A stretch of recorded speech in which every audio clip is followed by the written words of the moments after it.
So hey guys, welcome back to my channel. आज की ये वीडियो काफी ज्यादा लंबी होने वाली है क्योंकि मैं इस वीडियो में 2-3 एपिसोड्स को एक साथ ही एक्सप्लेन करने वाला हूँ क्योंकि कुछ टाइम से एपिसोड्स काफी ज्यादा छोटी आ रही हैं। तो चलिए अब बिना किसी देरी के वीडियो को शुरू कर लेते हैं। मार्शल मास्टर के अब तक के एपिसोड में हमने देखा था कि चैन साओ और उसकी टीम का कल्टीवेशन करते हुए काफी ज्यादा समय बीत चुका था, जिस वजह से स्पेस पॉन्ड का पानी भी पहले से कम हो गया था। चैन साओ इस हालत में उन लोगों को देखकर एम्बैरस हो गया था और साथ ही वो लोग भी। और अब आगे दोस्तों, आज के एपिसोड की शुरुआत बिल्कुल उसी जगह से होती है जहां हमें दिखाया जाता है कि चैन साओ उनसे कह रहा था कि अब जल्दी से जल्दी अपने अपने आर्मर पहन लो, और फिर उनके रेडी होने के बाद वो खुद भी पॉन्ड से बाहर आ जाता है। मगर अभी भी यहाँ पर सब लोग ऑकवर्ड फील कर रहे थे कि तभी जीरुयू चैन साओ के पास जाकर कहने लगती है कि तुमने वो जानबूझकर किया ना, और उस पर गुस्सा करने लगती है। मगर इससे पहले कि वो इसका कुछ जवाब देता, सीसी भी उसके पास जाकर कहने लगती है कि तुम्हारी बॉडी तो बिल्कुल एथलीट वाली है। क्विंसी तो ये सुनकर हंसने लगती है। वहीं बात करें चैन साओ की, तो वो अब शर्माते हुए कहने लगता है कि अब जबकि सभी लोगों ने यहाँ कल्टीवेशन करके अपग्रेड कर लिया है, तो अब मैं इस स्पेस पॉन्ड के सारे मैजिकल वाटर को कलेक्ट कर लेता हूँ। जिसके बाद फिर चैन साओ आगे बढ़कर अपना जेड क्रिस्टल निकाल लेता है, जिसके अंदर वो इस स्पेस पॉन्ड के मैजिकल वाटर को डालना शुरू कर देता है। जीरुयू तो ये चीज देखकर कुछ मैजिकल वाटर खुद के लिए कलेक्ट करने जाती है, मगर उसका मैजिक इस मैजिकल वाटर के ऊपर काम ही नहीं कर रहा था। चैन साओ ये देखकर हंसने लगता है, तो जीरुयू कहती है कि आखिर ये क्या हो रहा है, सिर्फ तुम ही यहाँ के मैजिकल वाटर को कैसे कलेक्ट कर पा रहे हो। मगर इसका जवाब देने के बजाय चैन साओ वाटर कलेक्शन का स्पीड बढ़ा देता है, और बस कुछ ही पल में स्पेस पॉन्ड का सारा मैजिकल वाटर चैन साओ के जेड क्रिस्टल के अंदर एब्जॉर्ब हो जाता है। तभी क्विंसी की नजर पॉन्ड के नीचे जमा हुए मैजिकल क्रिस्टल्स पर पड़ती है, जो कि बहुत ही ज्यादा रेयर टाइप के स्पिरिचुअल स्टोन्स थे। चैन साओ यहाँ सभी से कहता है कि इन स्पिरिचुअल स्टोन्स का मैं 80% रख रहा हूँ, बाकी का तुम तीनों आपस में बांट लो। उतना तुम तीनों के लिए मार्शल एम्परर लेवल के पीक में पहुंचने के लिए काफी होगा। तो इस पर वो तीनों कहती है कि ठीक है।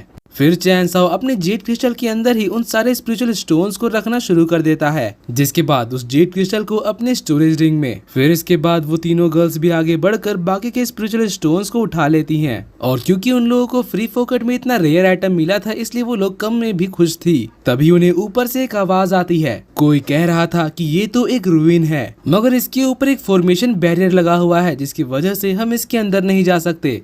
आखिर इसके अंदर क्या हो सकता है। फिर वो तीनों आपस में डिसाइड करके इस फॉर्मेशन को तोड़ना शुरू कर देते हैं। नीचे गर्ल्स तो ये देखकर घबरा गई थी, और बस कुछ ही देर में वो फॉर्मेशन पूरी तरह से डिस्ट्रॉय हो जाता है। वो तीनों बंदे तुरंत रूइन के अंदर आ गए थे। चैन साओ उनको यहाँ पर देखकर बिल्कुल भी खुश नहीं था, जबकि उन बंदों की नजर जैसे ही क्विंसी और बाकी गर्ल्स पर पड़ती है तो वो लोग बहुत ही ज्यादा खुश हो जाते हैं। मगर उनमें से एक की नजर जैसे ही चैन साओ पर पड़ती है तो वो उसको पहचान लेता है, और तुरंत जाकर अपने साथी को बताने लगता है कि ये तो वही चैन साओ है जिसने हमारे साथियों को जान से मारा था। मोटे को तो ये सुनकर गुस्सा चढ़ जाता है। वो कहता है कि अपनी ड्रैगन फैमिली का बदला मैं लेकर ही रहूंगा, और तुरंत चैन साओ के ऊपर हमला करने पड़ता है। कि तभी उसका एक साथी कहने लगता है कि यहाँ पर तो स्पेस पॉन्ड है। अब स्पेस पॉन्ड का नाम सुनकर वो मोटा अटैक करना छोड़कर सीधे स्पेस पॉन्ड की तरफ भागता है, और जैसे ही उन लोगों की नजर स्पिरिट स्टोन पर पड़ती है, उनके तो होश ही उड़ जाते हैं। एक बंदा तो कहने लगता है कि इस जगह को देखकर लगता है कि यहाँ पर एक स्पेस पॉन्ड था,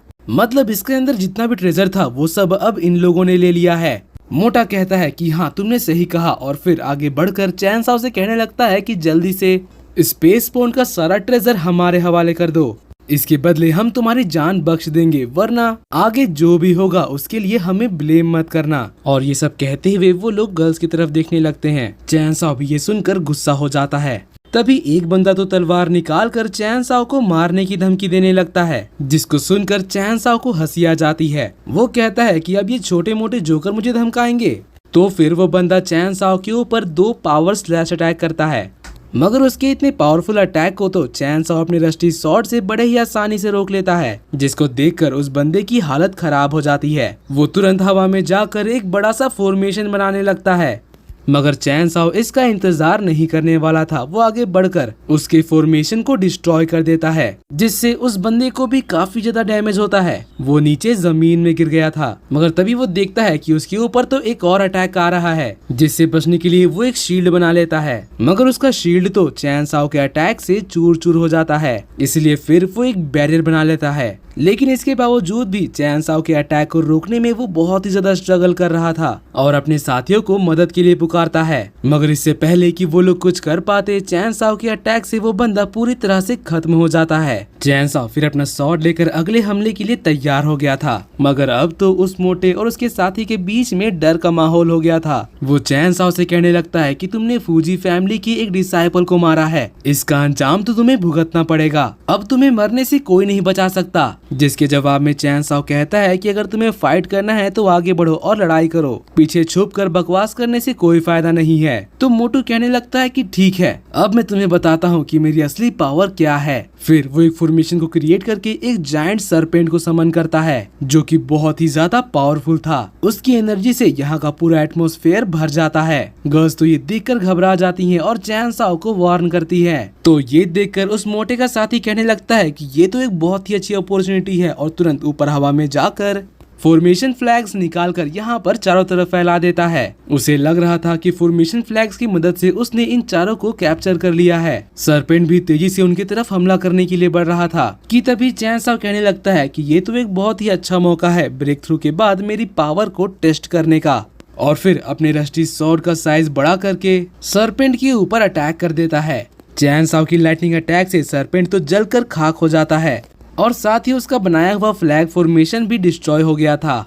चैन साओ तो कहने लगता है कि तुम लोग तो बहुत ही ज्यादा कमजोर निकले। मोटी को ये सुनकर गुस्सा आ जाता है। वो कहता है कि बकवास करना बंद करो, अब मैं तुम्हें दिखाता हूँ कि स्काई डिस्ट्रॉयर क्लाउड ड्रैगन की असली पावर क्या होती है। फिर इतना कहते ही वो एक क्लाउड ड्रैगन को समन करता है। उसके ऑरा से यहाँ का पूरा एटमॉस्फेयर हिलने लगता है। मोटा उस ड्रैगन की मदद से मीटियोर शावर का हमला करवाता है। तो चैन साओ से बचने के लिए अपने इमॉर्टल बॉडी को एक्टिवेट कर लेता है और साथ ही वो गर्ल्स की प्रोटेक्शन के लिए भी एक बैरियर बना देता है, जिस वजह से इतनी खतरनाक मीटियोर शावर से भी उनको कुछ नहीं होता। मगर मोटे को तो लग रहा था कि शायद उन लोगों ने चैन साओ को खत्म कर दिया। मगर धुएं के हटते ही जैसे ही चैन साओ सामने आता है, उस मोटे की तो हालत खराब हो जाती है। चैन साओ फिर एक छोटा सा बिजली का धमाका करता है, मगर इससे ही वो लोग जमीन पर गिर जाते हैं और डर के मारे रेंगते हुए पीछे हटने लगते हैं। मोटा पूछने लगता है कि आखिर ये किस तरह की पावर है, मगर इसके जवाब में चैन साओ उनसे ही पूछने लगता है कि क्या तुम मुझे गुदगुदी करने की कोशिश कर रहे थे? तुम्हारे उस अटैक से तो मेरे बग्स भी नहीं मरेंगे। मोटा तो ये सुनकर अब डर के मारे यहाँ से उठकर भागने लगता है। तो चैन साओ कहता है कि आखिर तुम्हें ऐसा क्यों लगता है कि मेरे होते हुए तुम यहाँ से ऐसे ही भाग जाओगे? और फिर तुरंत अपने जायंट रस्टी स्वॉर्ड को समन कर लेता है और स्वॉर्ड की मदद से मोटा का रास्ता रोक देता है। मोटा तो स्वॉर्ड को देखकर अपना रास्ता बदलने लगता है, मगर चैन साओ स्वॉर्ड की एनर्जी से उसको चारों तरफ से घेर लेता है।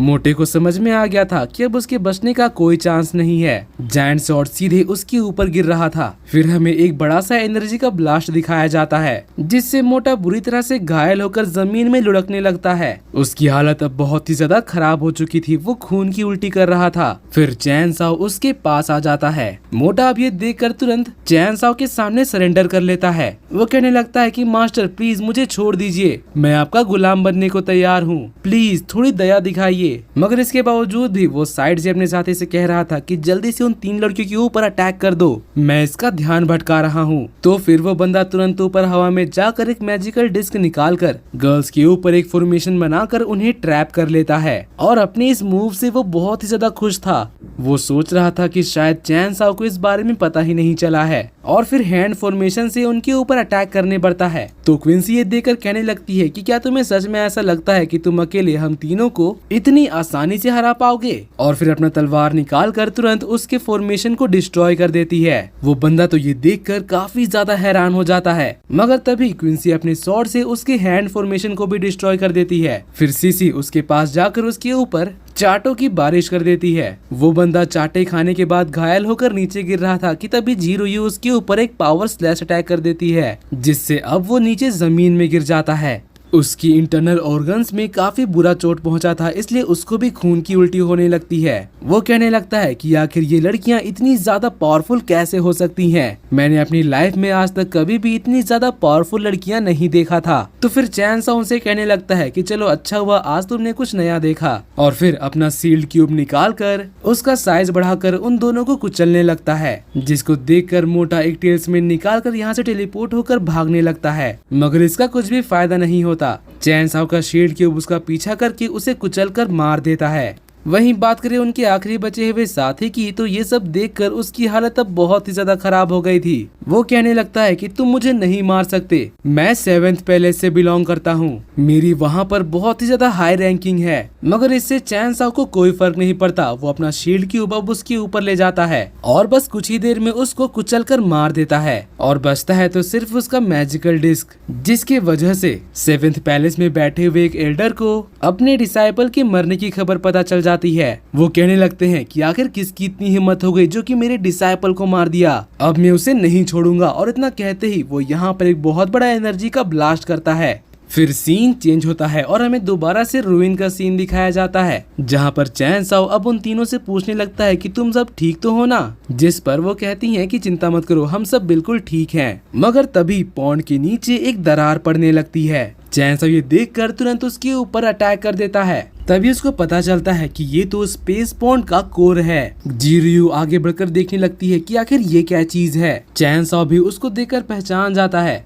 कि ये तो स्पेस पॉन्ड का कोर है और वो दोबारा से इस जगह पर पॉन्ड बनाने के लिए आई है। इसीलिए वो तुरंत आगे बढ़कर उस कोर को लेने के लिए जाता है, मगर उसको टच करते ही एक धमाका होता है। चैन साओ के हाथ में इसकी एनर्जी से क्रैक्स आने लगते हैं, मतलब कोर की एनर्जी बहुत ही ज्यादा इंटेंस है। वो जल्दी से अपने हाथ को हील कर लेता है। फिर कहने लगता है कि इसको स्टोर करने के लिए मुझे जेड क्रिस्टल का ही इस्तेमाल करना पड़ेगा, और फिर अपना जेड क्रिस्टल निकाल कर जैसे ही उसको एक्टिवेट करता है, स्पेस पॉन्ड का कोर भी उसका एनर्जी महसूस करके यहाँ से भागने लगता है। दरअसल ये एक लेजेंडरी मछली थी। सभी लोग उसको देखकर हैरान रह गए थे। वो यहाँ पर चारों तरफ उड़ने के बाद फिर चैन साओ के जेड क्रिस्टल के अंदर चला जाता है। चैन साओ उसको देखने के लिए जैसे ही जेड क्रिस्टल के अंदर जाता है, वो देखता है कि मछली की एनर्जी से तो उसके अंदर का स्पेस पॉन्ड और भी ज्यादा एनर्जाइज हो रहा था। वो कहता है कि ये मछली तो यहाँ पर एक अलग ही यूनिवर्स बना रहा है। इस छोटी सी जगह को वो अपने हिसाब से इवॉल्व कर रहा है। फिर जेड क्रिस्टल को रख कर वो गर्ल से कहता है कि चलो अब हमें जल्दी से यहाँ से निकलना चाहिए। फिर वो चारों इस रूइन से बाहर चले जाते हैं, जिसके तुरंत बाद यहाँ पर एक एनर्जी का बॉल उड़ते हुए आता है, जो कि इस पूरी जगह की छानबीन कर रहा था। दरअसल इस एनर्जी बॉल को 7th पैलेस के उस एल्डर ने भेजा था, ताकि वो अपने डिसाइपल के हथियारे के बारे में पता लगा सकें। और जब वो एनर्जी बॉल 7th पैलेस में दोबारा लौटता है, तो उसके बाकी डिसाइपल्स पूछने लगते हैं कि मास्टर बताइए वहाँ से हमें क्या पता चला, जिसके जवाब में एल्डर बताते हैं कि वहाँ पर थंडर और लाइटनिंग की ऑरा थी, कोई ट्रू ड्रैगन स्पिरिट वाला जिसके अंदर स्पेस एनर्जी भरी पड़ी है, वही इन सब के पीछे है। तो फिर वो डिसाइपल कहने लगता है कि मास्टर आपके कहने का ये मतलब है कि हमारे डिसाइपल को मारने के पीछे सुआन युआन एम्पायर का थंडर प्रिंस युआन है, क्योंकि इस पूरे मार्शल डोमेन में उसी के पास ऐसी थंडर पावर्स हैं। मगर सुआन युआन फैमिली और ड्रैगन फैमिली के बीच तो काफी अच्छे रिलेशनशिप हैं। आखिर प्रिंस युआन ऐसा कैसे कर सकते हैं?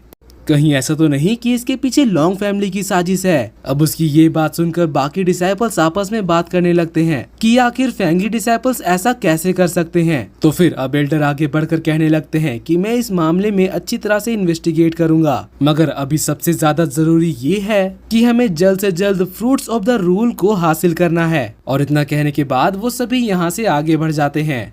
फिर इसके कुछ देर बाद हमें उसी जगह का सीन दिखाया जाता है, जहाँ पर रेड डीमन चैन साओ का इंतजार कर रहा था। और चैन साओ के आते ही वो बहुत ही ज्यादा खुश हो गया था और सबसे पहले जाकर उसे ग्रीट करता है। और तीनों लेडीज को देखकर वो कहने लगता है कि भाभियों आपका स्वागत है।